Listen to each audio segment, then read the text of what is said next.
Nilabas na din po ng Yamaha Philippines ang new colorway ng bagong Yamaha NMAX 155 standard type. At ito po ay ang matte dark gray color. Ang bangis talaga ng kanyang bagong headlight design.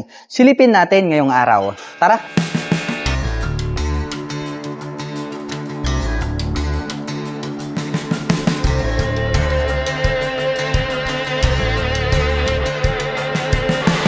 Maganda rin po pala ito pong bagong colorway nito pong Yamaha NMAX 155 na standard type.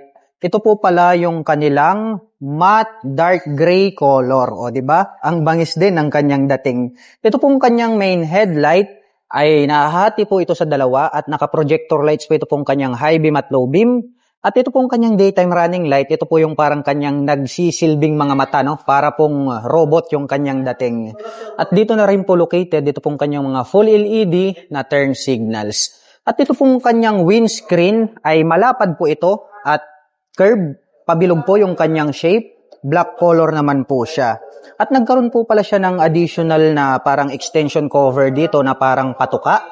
At ito pong kanyang side profile ay napaka-bulky nung side na to. At mayroon naman pong nakalagay rito na Yamaha logo. At ito po ay gumagamit ng telescopic fork na black color para po rito sa kanyang front suspension. Gray color din po na dark ito pong kanyang front fender. At ito po ay equipped with single rotor disc brake with single path caliper na black color. Equipped na po ito ng ABS. Naka-dual channel ABS po ito. Mayroon po ito dito sa harapan hanggang doon po sa likuran. At ito po palang kanyang cast wheel ay glossy black color po siya. At ang sukat po ng kanyang gulong rito po sa harapan ay mayroong sukat na 110 by 70-13. Tubeless na po ito. At ito po ay naka fully digital meter panel display. At nandirito naman po sa magkabila, ito pong kanyang mga turn signals indicator. At meron pa po siyang light indicators dito po sa itaas. At ito pong kanyang handlebar cover ay combination po ito ng black at dark gray. At meron naman po siyang Yamaha logo rito sa gitna. At pagdating naman po sa kanyang mga button selectors, meron po itong high beam and low beam, turn signal selector at horn. Meron din po siyang menu button. Habang dito naman po sa kabila, meron po itong auto stop start system, hazard button at electric starter.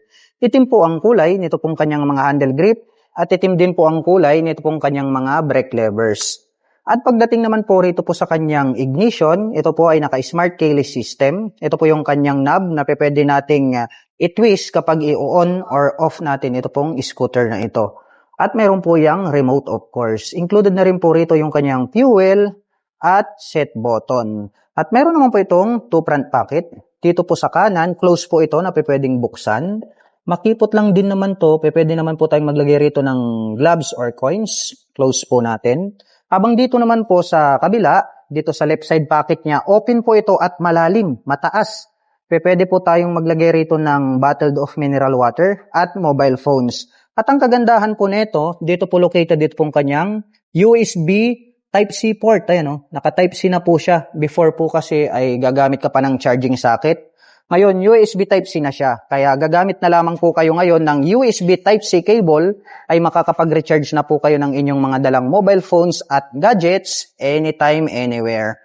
Located naman po rito sa gitna, ito pong kanyang fuel tank. At ito po pala ay mayroong fuel tank capacity na 7.1 liters at meron naman po itong fuel consumption na 45 kilometer per liter. Gray color po pala, ito pong kanyang fuel tip hanggang rito sa gitna. At black color naman po dito sa kanyang body. Tapos nagkaroon po siya ng silver color dito po sa bandang gitna, combination with black color. At ito pong kanyang side profile, may nakalagay naman po rito na NMAX na 3D emblem na gray color. Sakyan naman po natin ang bagong Yamaha NMAX 155 standard type na bagong kulay para malaman natin kung gaano nga ba ito kataas. Para po sa mga magtatanong, ang height ko po ay 5'6". Ito na lang po yung inyong gawing set height reference.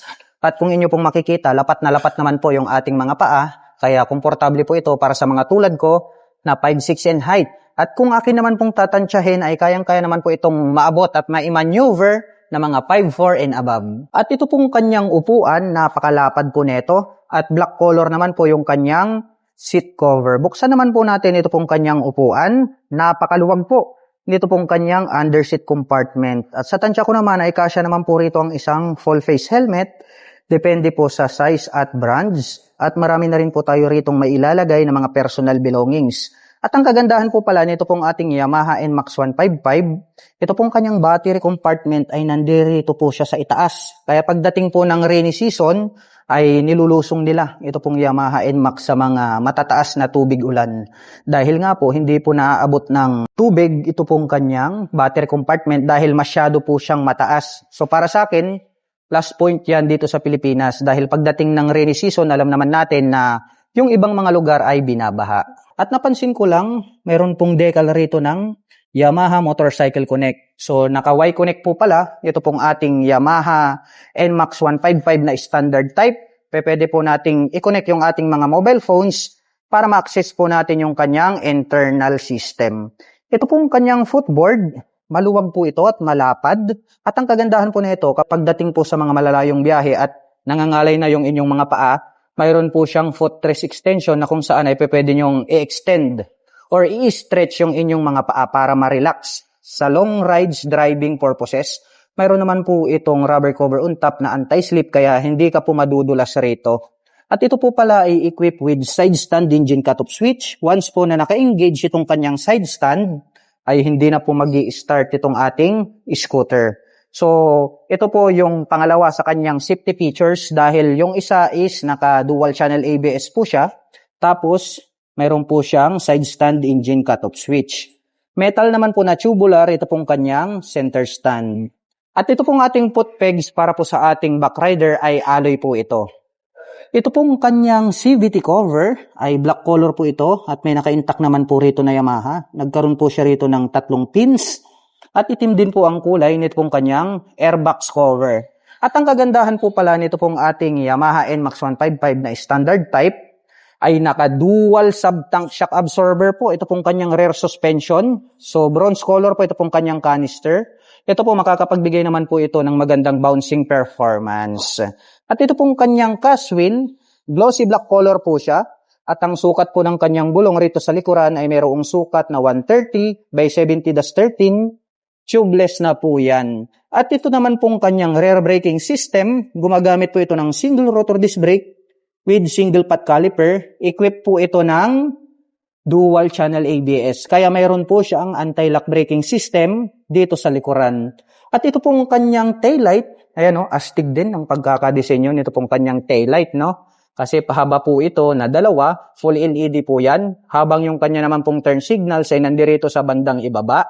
At mayroon naman po siyang Yamaha logo rito sa bandang gitna. Mayroon po itong plate light, at mayroon pa siyang additional light reflector na bilog dito po sa magkabila, at mayroon pa po rito sa ibaba. At ito pong kanyang rear fender, ang kanya pong nagsisilbing plate holder.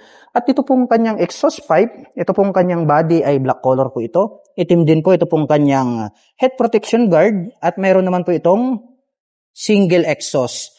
At ito po ay gumagamit ng liquid cooled para po rito sa kanyang cooling system. At pag-usapan po natin ang kanyang engine specifications. Ito po ay mayroong 155 cubic centimeter engine displacement. Naka-single cylinder, single overhead cam, 4-stroke with 4 valve. At ito po ay nakakapag-provide ng maximum power na 15.4 HP at 8,000 RPM. Habang nakakapagbigay naman po ito ng maximum torque na 14.2 Nm at 6,500 RPM. At ang presyo po ng Yamaha NMAX 155 standard type ay nagkakahalaga po ito sa cash ng 158,400 pesos. At kung gusto mo pong kumuha ng hulugan ay kailangan mo pong mag-down payment ng 7,500 pesos. At meron po itong monthly installment na 7,500 pesos sa loob ng 3 taon. At para po pala sa mga nakapanood ng video na ito at interesado po kayong maglabas nito pong new colorway, nito pong ating pinakabagong Yamaha NMAX 155 standard type ay maaari nyo po akong i-PM at i-message. At kung naghahanap naman po kayo ng mga accessories gaya po ng crash guard, rear carrier, top box, side panners, motorcycle cover, o kaya helmet, ay ilalagay ko na lang po yung link dyan po sa description box sa ibaba para hindi na po kayo mahirapang maghanap.